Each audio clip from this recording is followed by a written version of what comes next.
할렐루야. 이제 사도행전 17장, 벌써 17장까지 이르렀습니다. 그런데 우리 성도님들은 또한 이런 생각할 수 있을 겁니다. 이때까지 17장밖에 못했나? 우리가 성경을 차근차근 이렇게 배우는 것이 아주 유익합니다.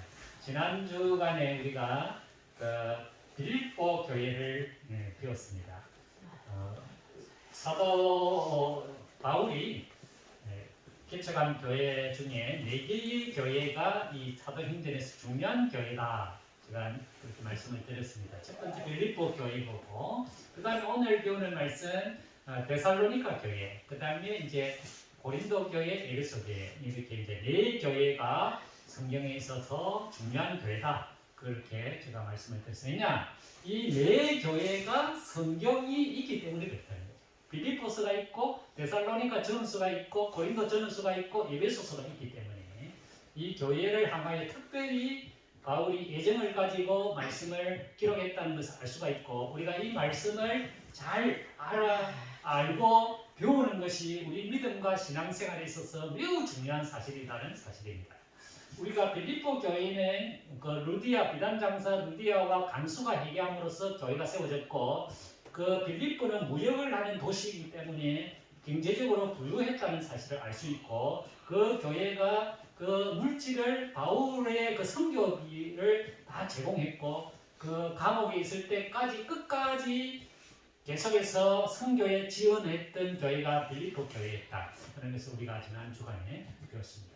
이번 주간에는 데살로니가 교회는 어떤 교회인가 하는 것입니다. 데살로니가 교회는 3주간에 걸쳐서 안식일에 유대교 회당에 들어가서 바울이 예수님을 전했습니다. 그때 어떤 분들이 예수를 믿게 됐냐면 4절에 경건한 헬라인의 큰 무리, 그리고 적지 않는 기부인들이 교회를 형성했다, 이런 뜻입니다.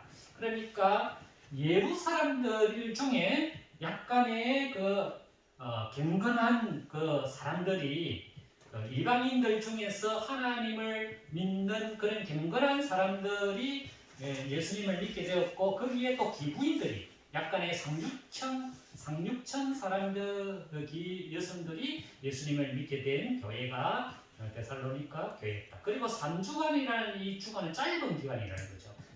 바울의 여행 속에 볼 때 3주간이라는 것은 매우 짧은 기간이었지만은 그 기간 안에 교회가 형성이 됐고, 많은 사람들이 복음을 듣게 됐고, 교회가 형성이 됐는데, 문제는 뭐냐면은 그 지역이 굉장히 핍박이 심한 지역이었다 하는 것을 알 수가 있습니다. 그 바로 뒤편에 보면 5절에 보면은 유대인들이 시기했다 그렇게 이야기하고, 그 어떤 불량배들, 여기 말하는 불량배라는 것은 조직 폭력배라는 거예요. 폭력배를 동원해 가지고 바울과 이 실라를 잡으려고 덮쳤는데, 그 집이 누구냐면 야손의 집에 들어갔다는 거죠. 그런데 바울과 실라는 이미 거기서 떠났고, 사람이 없으니까 야손을 잡아서 고발했다는 거죠. 그래서 야손이 벌금을 물고 나와서 그 지역이 이제 완화가 됐다. 이런 그 지역이 데살로니가 교회였다. 그리고 바울과 실라는 거기에 도피해가지고 이제 베레아라는 곳에 갔는데, 거기에는 데살로니가 사람들보다 훨씬 더 부드러웠다. 그래서 말씀을 잘 들었고 간절한 마음으로 하나님의 말씀을 받아들였고, 그리고 이제 베레아를 떠나서 이제 어디를 갔느냐면 아덴이라는 곳으로 갔는데, 그 아덴에 가서 보니까 거기는 굉장한 곳이었다. 거기 뭐냐니까 그 아덴이라는 그 곳에 보니까 그 우상이 엄청나게 번영했던 지역이었고, 거기는 또 철학자들이 그분 에피쿠르스와 스토아 철학자들이 모였고, 세계의 유수한 그 두뇌를 가진 사람들이 그곳에서 철학을 공부하는 그런 곳이었는데, 아레오파고라는 광장에서 이 바울에 대한 그 소식을 이 사람들이 듣고, 바울의 그 사상, 철학적으로 받아들이기를 원했고, 그래서 이 바울이 그들에게 하나님에 대해서 말씀하셨고, 하나님은 우리 인간을 만드신 분이고 천지를 창조하신 분이기 때문에 손으로 지은 이 어떤 그런 전에 계시는 분이 아니고, 어떻게 뭐 좀 부족한 것 해서 사람의 손으로 섬김을 받으려고 하는 그런 신이 아니다. 우리 하나님은 멀리 계시지 않고 가까이 계시고 우리 속에 계시고 우리에게 힘을 주시고 우리가 하나님의 소생이다. 그래서 우리가 하나님의 자녀들이다. 그리고 하나님 우리를 사랑했고 사람을 보냈는데 그분을 통해서 우리를 심판하실 것이고 그분이 부활하셔서 우리에게 구원의 소망을 주셨다. 그걸 전했어요. 그러니까 이 철학자들이 그 말을 듣고 좋아하는 사람들이 있었고 반대하는 뭐 이런 황당한 이야기를 하느냐 그렇게 하면서 그 지역을 떠났다. 그렇게 말씀하고 있습니다. 자, 우리가 제가 이제 이 17장에 대한 전체적인 그 말씀을 쭉 했죠. 제가 왜 이 말씀을 하느냐면은 이 데살로니가 교회가 어떤 풍토 속에서 어떤 그 지역 속에서 교회가 이루어졌느냐 하는 것을 우리가 이 말씀을 보면 알 수가 있다는 거죠. 이 베레아라는 곳을 이야기하면서 바울이 뭐라고 이야기했냐면은 이 데살로니가 사람들보다 훨씬 너그러웠다. 그렇게 말씀하고 있지 않습니까? 그러니까 바울이 그 데살로니가 지역에서 그 전도할 때 너무나 사람들이 강한 거예요. 너무나 하나님 말씀 잘 안 듣는 풍토가 강한 풍토가 그 지역에 있었다는 것이죠. 그것을 비교해 볼 때 베레아 교회는 훨씬 더 너그러운 곳이었다. 그러나 데살로니가 지역은 굉장히 어려운 지역이다 하는 것을 알 수가 있다는 거죠. 자, 그 다음에 이 데살로니가 교회는 어떤 그 문화의 영향을 받고 있었느냐 하면은 우상을 섬기는 지역, 그 우상을 섬기는 지역에 영향을 받고 있었다. 그 영향이 누구냐면 가장 큰 영향을 준 지역이 아덴이라는 곳이다 하는 것입니다. 여러분 아덴이라는 것을 지금 현대 우리 지역으로 말하면 아테네입니다. 아테네. 아테네가 어디냐면 저 유럽 쪽에 보면 우리 강을 건너면 그 바다를 건너면 북쪽에 유럽이 있다고 했잖아요. 여기 아시아죠. 터키 지역이 있고요. 그 다음에 이 바다를 연결해서 바다를 건너면 유럽이에요. 유럽의 첫 번째 되는 그 지역이 그리스입니다. 그리스. 지금 현대 지역으로 말하면 그리스예요. 그리스의 수도가 어디냐? 아테네입니다. 지금 잘 알고 계시죠? 더 모르셔도 됩니다. 그런데 아테네가 아덴이란 말이에요. 우리 성경에 나오는 이 아덴이. 아테네가 유명한 곳이에요. 여러분, 세계적으로 굉장히 유명한 것이 아테네예요. 왜 유명하냐면 올림픽이 시작된 기원이 있는 지역이 아테네예요. 여러분 우리 올림픽에 88 올림픽 했잖아요. 그럴 때 올림픽 봉송하는 그 불 있잖아요. 봉화. 그 봉화가 어디서부터 시작됩니까? 아테네에서부터 시작됩니다. 근데 그 텔레비를 저도 텔레비를 가만히 보니까 아테네 그 봉화를 할 때 누가 먼저 나오냐면 여성들이 나와요. 그죠? 여성들이 나와가지고 봉화를 이렇게 점한단 말이지. 이상하지 않습니까, 여러분? 왜 여성들이 나와서 그 봉화를 하냐 말이죠.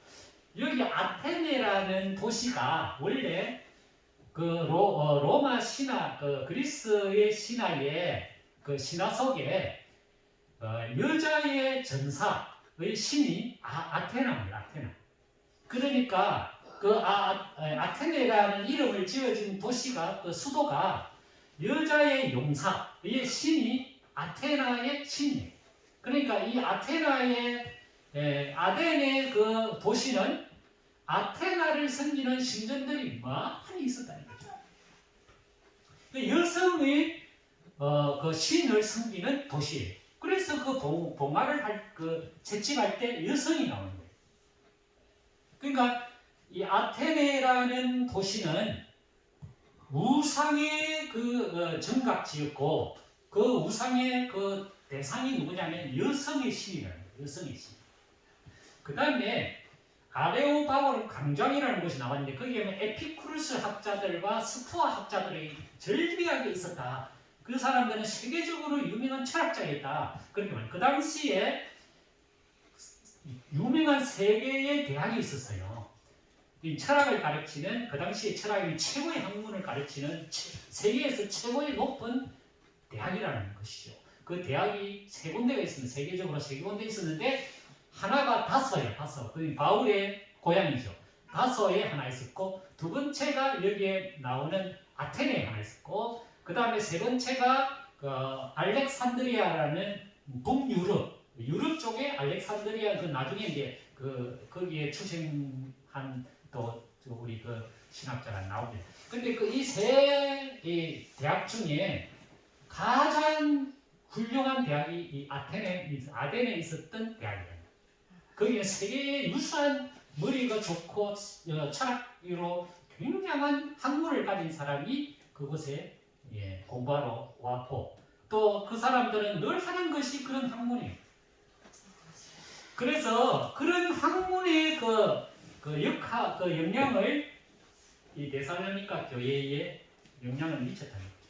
그러니까 그 학문 중에 어떤 학문이 있느냐면 에피쿠루스라는 학파가 있어요. 에피쿠루스라는 학파는 어떤 학파냐면 인생의 행복은 쾌락이다.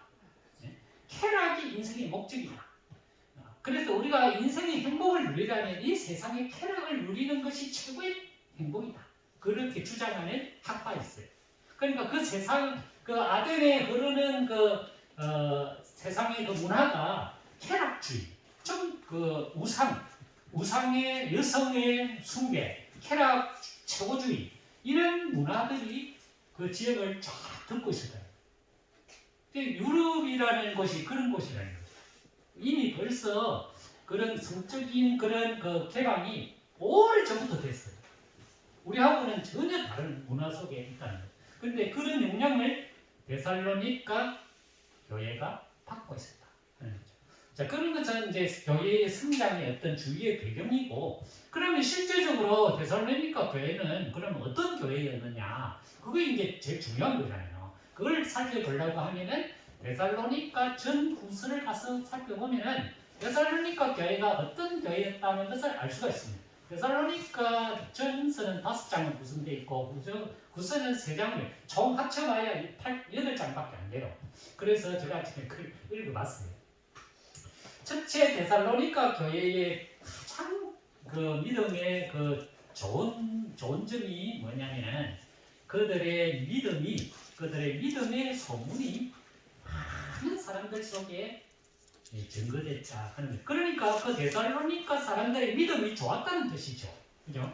그 믿음의 소문이 그 주위에 있는 그 교회에 소문이 퍼지기 시작했다 하는 말은 이 데살로니가 교회 교인들의 신앙이 엄청나게 훌륭한 신앙이었다. 사람들의 모범을 보일 수 있는 신앙인이 가득 차 있었다 하는 것이 데살로니가 교회의 성도들의 신앙의 모습이라는 거예요. 그러면 이분들의 신앙이 어떤 신앙이길래 사람들이 데살로니가 교회 그 성도들을 보니까 너무 좋은, 우리가 본받아야 할 귀중한 그 믿음을 가지고 계신 분들이 많이 있다.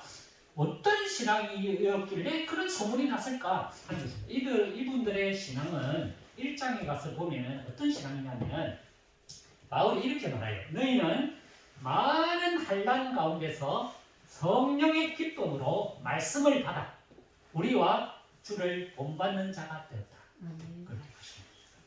뭐냐면은 이 사람들은 엄청난 환난과 고난을 받았다는 거예요. 교회 안에 바울이 받았던 것처럼 그 풍토 속에 엄청난 고난이 있었잖아요. 그 폭력배들이 교회를 이렇게 덮치고 유대인들을 시기하고 그 세상의 문화가 번남하는 그러한 곳에서 이들이 하나님의 말씀을 받았다는 거예요. 어떻게 근데 그 조금 2장에 가서 보면 이들은 어떻게 하나님 말씀을 받았느냐 하면 하나님을 우리가 들은 바 하나님의 말씀을 받을 때에 사람의 말로 받지 아니하고 하나님의 말씀으로 받았다. 바울이 데살로니가의 교인들에게 그 이야기를 하나님 말씀을 이야기를 하니까 사람의 말로 받아들인 것이 아니고 하나님의 말씀으로 그것을 받아들였다는 거예요. 굉장한 거죠. 여러분, 우리가 하나님의 말씀은 그 두 가지가 있다고 그렇게 이야기하고 있습니다. 하나님 말씀은 첫 번째 성경이죠. 그죠? 성경. 그리고 하나님의 말씀은 이 성경을 이야기해 주는 분이라는 거예요. 그분들이 하는 말씀이 다 하나님의 말씀이다 이거죠. 그 바울이 이야기할 때마다 그 사람들은 사람의 말로 받아들인 것이 아니고 하나님의 말씀으로 그대로 받아들였다는 거예요. 그게 바로 데살로니가 성도들의 믿음의 기초였다는 거죠. 우리의 믿음의 기초가 어디에 서 있는가가 굉장히 중요한 거예요, 여러분. 우리가 신앙의 생활에 그 근거가 어디 있느냐? 말씀에 있는 거죠, 여러분. 예수님도 그렇게 말씀했지 않습니까? 반석 위에 세워진 집은 창수가 불어도 무너지지 않지만 모래 위에 세워진 집은 창수가 볼 땐 다 무너진다. 그렇게 말씀했어요. 그 반석이 뭐겠습니까? 반석은 바로 믿음이고 그 믿음은 말씀에서 나온다는 거죠. 말씀에서 있을 그때 믿음이 소문이 드러나게 된다 하는 것이죠. 이 데살로니가 교회의 규모를 우리가 생각해 볼 때 내가 볼 때는 큰 교회가 아니었다는 것을 알 수 있습니다. 왜냐? 다른 교회들은 빌립보 교회나 고린도 교회나 에베소 교회나 교회를 성경을 보면 그 교회들이 큰 교회를 이루었다는 것을 알 수 있습니다. 그런데 데살로니가 교회는 우리가 인간적으로 볼 때 교회 성도가 크고 예산도 많고 이런 교회가 아니었다는 것을 알 수 있습니다. 그런데 이 교회의 특징 중에 누가 있느냐면 사람이 있다는 것입니다. 첫째는 바울 때문에 고통당하고 그 벌금 물은 야손이라는 사람이 있어요. 그는 애매하죠. 우리가 볼 때 억울하죠. 어떻게 보면 바울이 아마 야손의 집에서 기근을 했는지 모르겠습니다. 그 사람들이 저 집에 가면 바울이 있을 것이다 이 생각하고 들어왔거든요. 그러니까 야손은 바울을 섬겼던 사람이에요. 자기의 어떤 집에 모든 것을 제공했고 그 바울을 섬겨하는데 큰 도움을 준 사람이에요. 자기의 희생이 있었죠. 그 다음에 자기의 고난이 있었어요. 그런 걸 다 감내한 사람이었어요. 근데 바울이 로마에 이제 압송되지 않습니다. 나중에 가면 바울이 이제 주님께서 그 로마에 가라 이렇게 내가 여기서 정한 것처럼 로마에서도 정언해야 된다는 그런 환상을 듣고 그가 로마로 가게 되지 않습니까? 근데 거기에 수많은 그 유라굴라의 그 강풍을 만나고 엄청난 고생을 하고 있지 않습니까? 근데 거기에 동행한 사람이 있어요. 그 동행한 사람이 누구냐? 데살로니가 교회 교인이었어요. 거기에 보면 가이오와 아리스다고가 있습니다. 그 중에 특별히 아리스다고는 바울이 감옥에 있을 때 함께 있었던 사람입니다. 그러니까 데살로니가 교회는 큰 교회가 아니었고 규모가 큰 교회가 아니었지만 어떤 교회냐? 믿음의 사람을 배출한 교회였다는 거예요. 바울과 함께 동행한 사람, 여러 사람 속에 데살로니가 교회 사람들이 거기에 벌써 두 사람이 있었고 그 다음에 데마라는 사람도 있었는데 데마는 세상을 사랑해서 떠났다고 그렇게 이야기하고 있어요. 그러니까 이 두 사람이 끝까지 바울을 도왔던 사람이에요. 여러분 우리 이 교회가 적다고 사람이 안 나는 건 아니에요. 믿음이라는 것은 물론 좋은 토양 속에 크고 아름다운 곳에서 믿음의 사람이 날 수 있지만 그러나 비록 여러 가지 모든 것이 부족할지라도 우리가 믿음으로 사는 그곳에서는 믿음의 사람이 나온다는 것을 알 수 있습니다. 믿음의 사람이 나오는 근거는 어디냐? 말씀의 신앙이 있어야 된다. 하나님의 말씀의 신앙을 가질 때 그곳에 사람이 난다는 거예요. 하나님의 말씀을 받는 그 말씀을 내 속에 받아들이고 그 말씀이 진짜 하나님의 말씀이라고 생각하고 그 말씀대로 살아가려고 할 때 그 사람의 속에 그 공동체 속에 사람이 난다는 거죠. 진실한 사람이 나오고 예수님 끝까지 따르는 사람이 나온다는 거죠. 그 다음에 이 고린도 교회의 큰 장점을 보면 이 교회는 하나님의 뜻에 순종하는 교회였다. 그래서 알 수 있습니다. 하나님의 뜻에 순종. 우리가 보통 사람들은 이런 이야기를 합니다. 내가 뭐 하려고 하는데 이게 하나님의 뜻이다. 내가 이렇게 큰 사명을 받았는데 이게 하나님의 뜻이다. 물론 하나님은 개인적으로 하나님의 자신의 뜻을 표현하고 그 뜻을 이루도록 원하십니다. 그러나 데살로니가에서 하나님의 뜻이 두 가지가 나옵니다. 이것이 하나님의 뜻이다. 그렇게 말씀하는 그 말씀이 두 말씀이 나온다는 거죠. 첫 번째 하나님의 뜻을 이야기하고 있는데 거기에는 3장에 나옵니다. 3장에 하나님의 뜻은 4장에 나옵니다. 4장 3절 하나님의 뜻은 이것이니 너희의 거룩함이라. 그리고 곧 음란을 버리고 각각 거룩함과 존귀함으로 자기 아내에 대할 줄을 알고 하나님을 모르는 이방인과 같이 세욕을 따르지 말고 이 일에 분수를 넘어서 행제를 하지 말라. 하나님의 뜻이 있다 이거죠. 하나님의 뜻은 이것이다. 뭐냐? 거룩함이다. 거룩함. 네. 우리가 하나님의 뜻을 우리가 받아들일 때 개인에게 주는 하나님의 뜻이 있고 하나님의 큰 뜻이 있다는 것입니다. 하나님의 큰 뜻은 어떤 뜻이냐면 거룩함이라는 거죠. 거룩함. 그런데 이 거룩함은 그냥 하나님과의 관계만 거룩함이냐? 우리가 생각할 때 하나님은 거룩한 걸 원한다. 이게 하나님의 뜻이다. 그래서 우리는 날마다 거룩한 모습으로 교회에 나와야 되고 거룩하게 우리는 하나님 앞에 예배해야 된다. 이게 하나님의 뜻이다. 우리는 그렇게만 받아들이면 안 된다는 거죠. 하나님의 뜻은 거룩함인데 그 거룩함이 어떻게 살아가느냐가 중요한 것입니다.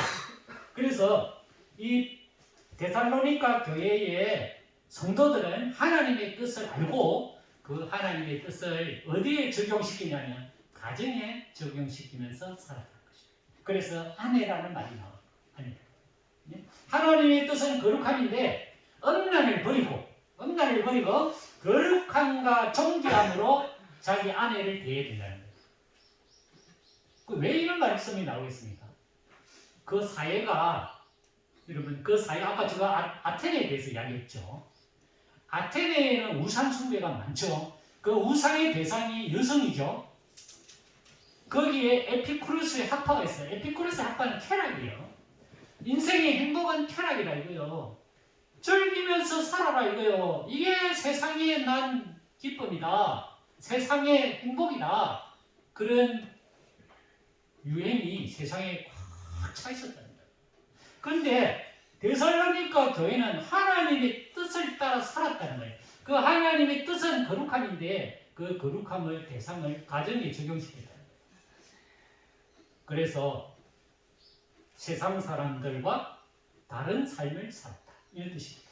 하나님의 뜻을 가정생활 속에 내 삶 속에서 실천하며 살았다는 거죠. 그런 소문이 그 지역에 있는 많은 사람들 속에 증거되기 시작했다. 안 믿는 사람들은 자기의 정욕과 색욕을 따라서 마음껏 즐기고 행복하게 사는데 믿는 사람들은 그렇게 살지 않는다는 것입니다. 하나님의 뜻을 따라 산다는 것이죠. 그리고 자기 아내를 귀중히 생각한다. 존귀함과 귀중함으로 대한다는 것이죠. 그러니까 사람들이 볼 때 다르다는 거죠. 우리하고. 도대체 저 사람들은 왜 우리와 같은 이런 삶을 살지 않는가? 그런 생각으로 볼 거 아닙니까? 이들은 구분되고 거룩한 삶을 삶으로써 예수 믿는 사람으로의 그 정체성을 잃지 않아요. 그래서 사람들이 데살로니가 교인들이 믿음이 정말로 좋은 우리가 본받아야 하는 믿음이다. 세상을 따라가지 않는, 세상에 물들지 않는, 세상의 풍요에 물들지 않고 하나님의 거룩함을 지키는 훌륭한 사람들이 가득 차 있는 교회다. 그 교회가 데살로니가 교회다. 그렇게 칭찬받게 됐다 하는 것입니다. 그 다음에 하나님의 뜻이 또 하나 나오고, 하나님의 뜻이 뭐냐면은 항상 기뻐하라, 쉬지 말고 기도하라, 범사에 감사하라. 이는 그리스도 예수 안에서 너희를 행하신 하나님의 뜻이니라. 이게 한 가지가 더 나온다는 거죠. 이 사람들이, 데살로니가 사람들이 이렇게 살았다는 거죠. 어떻게 살았느냐? 우리가 지금 만나고 있는 이 오늘의 현실, 오늘의 현실을 기쁨과 감사로 살았다는 것입니다. 우리가 사는 이 세상을, 이 세상 빨리 그만 뭐 전쟁이 납히든지 막 우째기 힘들든지 막 그냥 막 없어졌으면 좋겠다, 이 괴로운 세상 빨리 끝났으면 좋겠다, 이렇게 산 게 아니고 하나님이 주신 이 귀중한 오늘 이 하루가 나에게는 엄청난 기쁨이요 감사요 그런 삶을 살게 됐다 하는 것입니다. 우리가 예수 믿었다는 그 뜻은 오늘 하루가 하나님이 나에게 주신 선물이라는 거죠. 그래서 예수 믿는 사람은 항상 오늘 하루를 감사함으로 살아야 됩니다. 그게 데살로니가 교인들의 삶의 모습이에요. 그러면은 왜 그 데살로니가 사람들이 이런 칭찬을 받게 되었냐 하는 것입니다. 그 당시에 세상의 삶은 굉장히 그 연세적인, 그러니까 세상을 바라보는 눈이 좀 어둡게 바라보는 그런 경향이 있었다는 거죠. 왜냐? 철학의 영향이 있었기 때문에. 그죠? 거기에 나오는 에피쿠르스와 스토아 학자들의 철학의 영향을 받아서 그 세상은 헛된 것이다. 세상은 뭐 아무것도 아닌 것이다. 그래서 우리가 그저 그렇게 살아야 되는 것이지, 우리가 굳이 내 자신을 절제하고 내 자신을 거룩하게 하고 내 자신을 어떻게 그렇게 할 필요가 없다. 이 세상 한번 살다가 죽으면 끝이지. 그 나머지가 뭐가 있겠노? 이런 연세적인, 이런 부정적인 생각들이 온 세상에 가득 찼다는 거죠. 그 중에서 특별한 게 뭐냐면, 사람이 죽었을 때, 만약에 사람이 살다가 사람이 죽었어요. 그러면은 그 죽음을 대하는 태도가 굉장히 슬퍼하는 거죠. 왜? 이 세상이 참, 그래도 이 세상이 좋은데 죽고 나면 무슨 소용이 있노? 아무 소용, 아무것도 없는데 그 참 억울하게 너무나 슬프게 죽었구나. 좀 더 오래 살았으면 좋을 건데, 이런 생각을 가지는 그 세상의 사람들 때문에 사람들이 굉장히 고민에 빠지게 됐고, 믿는 사람들이 이제 사람이 죽으니까 그 교회에 있는 그 데살로니가 사람 성도들이 엄청 충격을 받고 부담을 많이 안게 됐다. 슬픔에 쌓이게 됐다는 거죠. 그래서 사람들이 볼 때, 아니 저 사람은 예수 믿는다 하더만은 우리가 좋아하는 것도 하지도 않고 어렵게 그렇게 살더만은 그만 죽어버렸다. 저 사람 좀 참 슬프고 참 억울하다. 예수 믿어가지고 억울하다 저 사람. 안 믿었으면 그래도 우리처럼 행복하게 살아, 이 세상을 즐겁게 좀 살고 행복하게 살았을 텐데, 저 예수 믿는다고 이것도 못하고 저것도 못하고 어떻게 하다가 저렇게 고생하다가 죽었구나. 그런 생각들이 교회에 영향을 미치게 됐다. 그러니까 교인들이 어떻게 생각했습니까? 예수 믿다가 죽으면 손해구나. 우리가 그렇게 하면서 죽은 사람에 대해서 막 마음 아프게 생각하고 슬프게 생각했다. 그래서 바울이 그 소식을 듣고, 우리가 예수 믿다가 죽는 거는 예수 믿다가 죽는 거는 행복이다. 슬플 일이 아니다. 왜? 예수 믿다가 죽으면 첫 번째로 하나님을 만나고 예수님을 만날 수 있는 첫 번째 사람이다. 그 사람이. 그럼 우리가 슬플 이유가 뭐가 있냔 말이지. 그리고 우리가 만약에 예수 믿다가 안 죽으면 예수님이 그 다음으로 우리가 살아있는 사람을 만나지. 첫 번째 예수님이 만나주는 사람은 예수 믿다가 죽는 그 사람이 예수님을 처음 만나고 그 다음에 우리가 안 죽은 사람이 나중에 만나는 것이기 때문에 죽는 것이 슬픔이 아니다. 죽는 것은 하나님을 만나고 예수님을 만나는 특권을 가진 사람이다. 그럼 우리가 슬퍼할 필요가 없다는 거지. 그것을 이야기했다는 거죠. 그래서 너무 슬플 필요가 없다. 예수 믿다가 죽으면 행복이다. 왜? 우리가 그토록 보고 싶어 했고 그토록 만나고 싶어 했던 예수님을 만나게 되는데 그게 무슨 슬픔이냐. 그런 믿음과 신앙을 가져야 된다. 그렇게 말씀하고 있다는 것입니다. 자, 여기에서 나오는 문제가 무엇이냐면은 두 번째 우리가 그러면 예수님을 믿고 있는데 죽은 사람은 먼저 가서 예수님 만나는 건 문제가 없고 우리가 살아있을 때 그러면 예수님을 만날 수 있는데 그때는 우리가 하늘을 올라가 가지고 예수님을 만나게 된다. 그게 이제 나오거든요. 그 두 번째로 이제 예수님을 만나기 때문에 믿는 우리는 너무 슬퍼할 필요가 없다. 그런 그런 의도로 바울이 말씀을 한 겁니다. 그런데 문제가 뭐냐면은 이게 이 간단한 우리가 하늘로 들려서 예수님을 마지막 날에 예수님 오실 때 재림하실 때 예수님이 재림을 하실 때 우리가 살아있을 때는 올라가서 하나님을 만난다. 이것을 매우 강조했다는 거예요. 누가? 바울이 떠난 후에 다른 사람이 와서 예수님의 재림을 강조하기 시작했다는 거죠. 안 그래도 이 성도들은 예수님의 재림을 기다리고 있는데 어떤 사람들이 와가지고 어떻게 말했냐면 바울이 그렇게 말했지 않았나. 또 내가 영으로 예수님이 얼마 있지 않아서 온다는 그런 그 환상을 내가 봤다. 또 편지로 여러 가지 그 사도들이 이야기하는 편지를 통해서 예수님의 재림이 임박했다. 이걸 주장하는 사람들이 막 드러나기 시작했다. 그러니까 예수님이 얼마 있지 않아서 올 건데 뭐 하려고 직장에 다니노? 뭐 하려고 일하노? 예수님 오도록 기다려야 된다. 지금 그 일할 상이 아니야. 우리가 예수님만 기다리고 있어야 되지. 왜 일하나? 왜 직장에 나가노? 왜 그 세상적인 일에 왜 자꾸 빠지노? 오직 우리는 예수님을 얼마 있지 않으면 공중에서 만나게 되는데 그걸 기다리고 예비하고 준비하고 있어야지.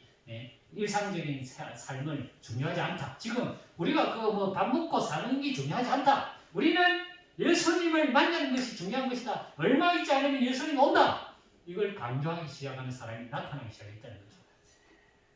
그래서 바울이 그것이 중요한 믿음의 삶이 아니다 하는 거죠. 왜냐? 물론 예수님이 이 땅에 오시는 것은 비밀이고 누구도 알지 못한다. 그러나 그 예수님이 오시는 날짜와 그 시기는 인간이 결정하는 것이 아니다. 하나님과 예수님만이 아시는 일이고 또 만약에 예수님이 오시는 날이 그것이 징벌의 날이 아니다. 그것이 우리를 심판하는 날이 아니다. 우리는 낮에 속한 사람이고 우리는 하나님께 속한 사람이다. 그렇기 때문에 그 날이 두려운 날이 아니고 그 날이 기쁨의 날이다. 그래서 그날을 두려워할 필요가 없다. 언제 오고 안 오고가 중요한 것이 아니다. 그러므로 우리의 삶은 현실의 삶에 기준을 두고 현실의 삶을 잘 살아야 된다. 오늘의 행복이 내일의 행복과 연관이 되는 것이지. 내일의 행복을 위해서 오늘을 그냥 무의미하게 지내고 아무 일 하지 말고 지내고 예수님만 기다리고 지내고 그게 행복이다. 아니다. 행복의 날이 올지만은 그것은 내 소관이 아니고 하나님의 소관이다. 그러므로 우리가 그 날을 걱정할 필요가 없다. 언제 온들 그게 무슨 소용이 있나? 오늘 보면 하나님 만나고 내일 오면 내일 만나면 되는 것이고 우리는 구원을 얻은 사람이기 때문에 구원이 완성되는 날 우리는 만나면 되는 것인데 그게 무슨 중요한 일이냐? 우리가 해야 할 일은 오늘 하루 하나님께서 나에게 주신 이 하루가 기쁨과 감사와 행복의 삶을 살아라. 이것이 예수님을 우리에게 보내신 목적이다. 하나님의 뜻이다. 그것을 이야기하고 있다 하는 것입니다. 그러므로 이 데살로니가 교인들의 믿음의 신앙은 하나님의 말씀의 기준의 신앙이었다. 훌륭한 사람의 그 사람을 많이 배출한 교회였고 그 기초에서는 말씀의 신앙이 있었다. 그 다음에 그들은 항상 하나님의 말씀 속에 살았고 또 하나님의 뜻을 이루려고 노력한 믿음의 사람들이었다. 하나님의 뜻은 거룩함이 있었고 그 거룩함이 어떤 종교적인 어떤 것에 머물지 않고 그 거룩함이 자신의 삶의 모든 것을 이루어가면서 거룩함으로 가정을 이루어가면서 살았던 교회였다. 성도들이었다. 그 다음에 그들은 항상 하나님을 바라보는 그 신앙을 가지고 종말의 신앙을 가지고 있습니다. 그들은 죽음도 슬퍼하지 않았고 예수님은 언젠가 우리에게 오실 것이라는 그 종말 신앙을 기대하면서 현실의 삶을 기쁨과 감사로 살았다. 이것이 데살로니가의 교회의 훌륭한 믿음의 삶의 모습이었다 하는 것을 우리에게 말씀해 주고 있습니다. 기도하겠습니다. 하나님, 데살로니가 교회가 환난과 고난